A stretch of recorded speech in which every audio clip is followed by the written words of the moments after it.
बाबा अमरनाथ के सभी भक्तों को जय श्री अमरनाथ, हर हर महादेव।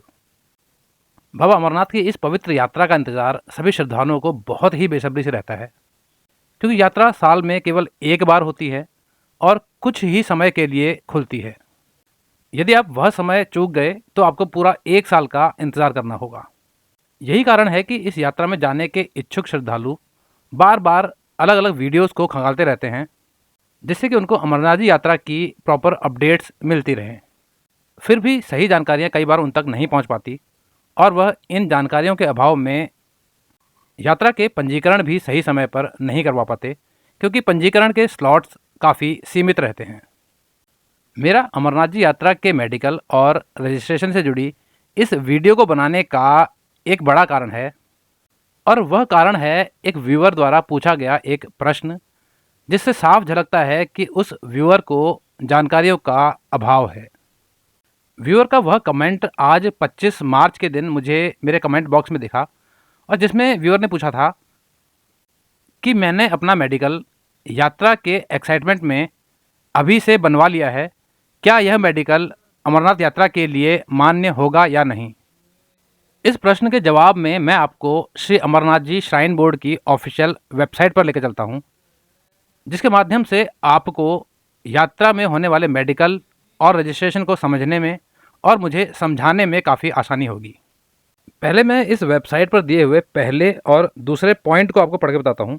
पहला पॉइंट है, the advance registration shall commence from 14 April for Shri Amarnath ji यात्रा 2025। यानी अमरनाथ जी यात्रा के रजिस्ट्रेशन यानी पंजीकरण 14 अप्रैल से शुरू होने वाले हैं। और दूसरा पॉइंट है, श्री अमरनाथ जी यात्रा 2025 will commence on 3 July and conclude on 9 August 2025। यानी श्री अमरनाथ जी की पवित्र यात्रा 3 जुलाई को शुरू होगी और 9 अगस्त को इसका समापन होगा। अब पहले दो पॉइंट थे कि यात्रा कब शुरू होगी, और दूसरा पॉइंट था कि यात्रा के पंजीकरण कब से शुरू होने वाले हैं। और यात्रा के पंजीकरण के लिए सबसे ज़रूरी चीज़ होती है आपका मेडिकल सर्टिफिकेट, यानी CHC, जिसे कंपलसरी हेल्थ चेकअप कहते हैं। बिना हेल्थ चेकअप के आप यात्रा का रजिस्ट्रेशन यानी पंजीकरण नहीं करवा सकते। अब मैं आपको इस वेबसाइट पर दिए गए छठे और सातवें पॉइंट को पढ़ के सुनाता हूँ, जिससे आपको यात्रा में बनाए जाने वाले मेडिकल के बारे में बहुत ही ज़रूरी इन्फॉर्मेशन मिलेगी। छठा पॉइंट है, कंपलसरी हेल्थ सर्टिफिकेट यानी CHC for yatra 2025 in English will be updated soon. इसका मतलब है कि अमरनाथ जी की यात्रा जो कि 2025 में होने वाली है, और उसके लिए जो मेडिकल फॉर्म होगा वह अभी अपडेट नहीं हुआ है। इस बात को विशेष ध्यान रखिएगा कि अमरनाथ जी यात्रा के लिए बनने वाला मेडिकल उसी मेडिकल फॉर्म में बनाया जाता है जो कि आपको इस वेबसाइट से अवेलेबल होता है। और इस पेज के छठे और सातवें पॉइंट पर दिया हुआ है कि ना तो इंग्लिश में और ना ही हिंदी में यह फॉर्म अभी तक अवेलेबल नहीं है। जब वह फॉर्म अवेलेबल होगा तो यहाँ पर इसका नोटिफिकेशन आ जाएगा और यहीं से उसको आपको डाउनलोड करना होगा। अब यहाँ पर आठवां पॉइंट भी बहुत महत्वपूर्ण है, जो कि है, state UT wise list of doctors institutions authorised to issue compulsory health certificate for yatra 2025 will be updated सून। यानी स्टेट्स और यूनियन टेरिटरीज़ के हिसाब से जिन डॉक्टर्स से यह मेडिकल बनना है और जिन हॉस्पिटल्स में यह मेडिकल बनना है, उनकी लिस्ट भी अभी तक अपडेट नहीं की गई है। यानी जब यहाँ पर अपडेटेड लिस्ट आ जाएगी, उसके बाद ही आप उन हॉस्पिटल्स और उन डॉक्टर्स के पास जाकर अपना मेडिकल बनवा सकते हैं। तो अब जिस व्यूअर ने अपना मेडिकल ऑलरेडी बनवा लिया है, उसका मेडिकल किसी भी तरह से मान्य नहीं होगा, क्योंकि ना तो वह मेडिकल उस अपडेटेड फॉर्म पर होगा जो कि अभी अवेलेबल है ही नहीं, और ना ही ये संभावना है कि उन लिस्टेड हॉस्पिटल या उन लिस्टेड डॉक्टर्स से ही वह मेडिकल बना हुआ होगा। अब जानकारी के अभाव में उस व्यक्ति ने अपना मेडिकल किसी हॉस्पिटल से बनवाया होगा जहां उसको अपना समय और पैसा दोनों ही देने पड़े होंगे, क्योंकि हॉस्पिटल्स में आजकल भीड़ भाड़ भी काफ़ी होती है, जिसमें समय काफ़ी लगता है और कोई भी टेस्ट फ्री नहीं होता और उसमें भी पैसा लगता है।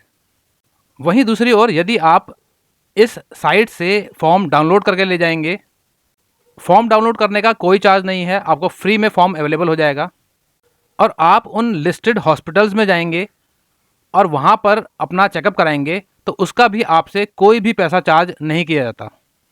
लिस्टेड गवर्नमेंट हॉस्पिटल्स में यह मेडिकल सर्टिफिकेट पूरी तरह से निःशुल्क बनता है और यदि श्राइन बोर्ड द्वारा जारी किए गए हॉस्पिटल की लिस्ट में कोई प्राइवेट हॉस्पिटल होगा तो वह आपसे कुछ नॉमिनल फीस चार्ज कर सकते हैं।